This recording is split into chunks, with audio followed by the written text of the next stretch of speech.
مونږ جاړو د فلسطین غم ینس کې دوی بیل بیل زخم مونږ راکوي په زړه باندې په غزه باندې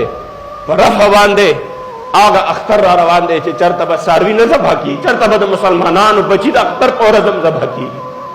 چرته به د اختر په ورځ باندې مسلمانان د خپلو بچو ټوکړې راغونډوي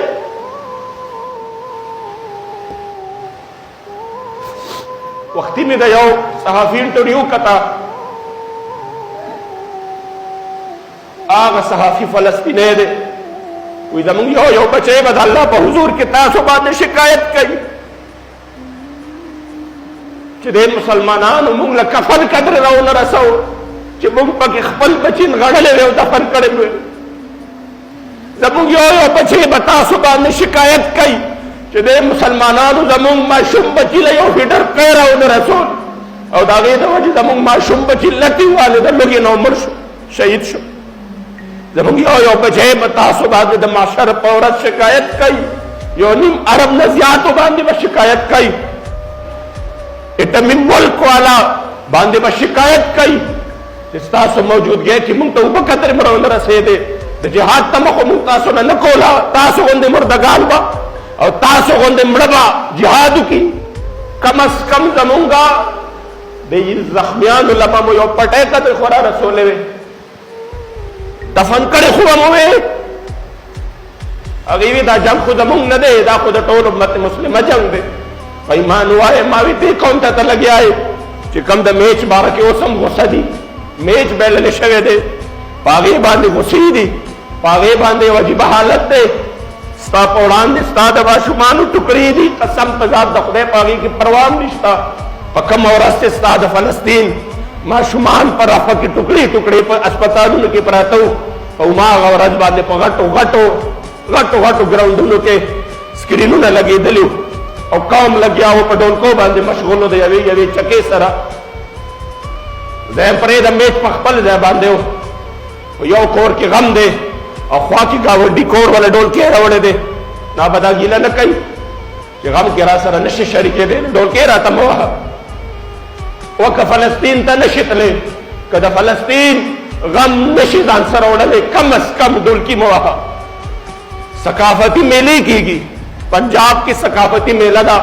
دا خو تحریک ته دعا کوي چې دا نوجوانان را پاسېدل او به زور بازو پې ختمه کړه هلته کې د هغې ټوکرې نه راغونډېږي ته دلته ثقافتي میلې کې ته دلته میچونو دپاره سکرینونه لګې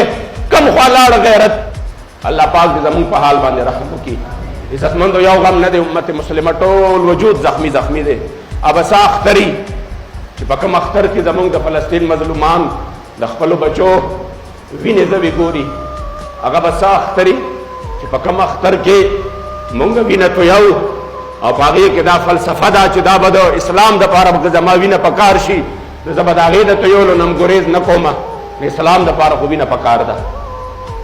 حضور علیه السلام امت چې دی دا ډېر دردېدلی دی په دې وخت کې کم از کم یو مسیحا پکار دی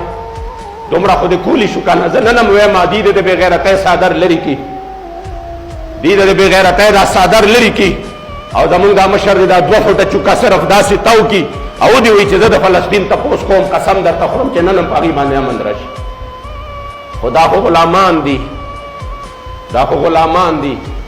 دا خو د اقتصادي طور باندې او هر طور باندې ستا عزت لګیا دی دا ټول د مغرب په قدمونو کې ږدي دا خو وایي که مونږ دا چلو کو نو IMF به رانه مخ واړئ چې مونږ به ورته وایي اسیا ملعونې سره دا چلو کا سابقه دور حکومت کې هغه ایبسولوټلی ناټ والا چې مونږ به ورته وایي داسې چلو کا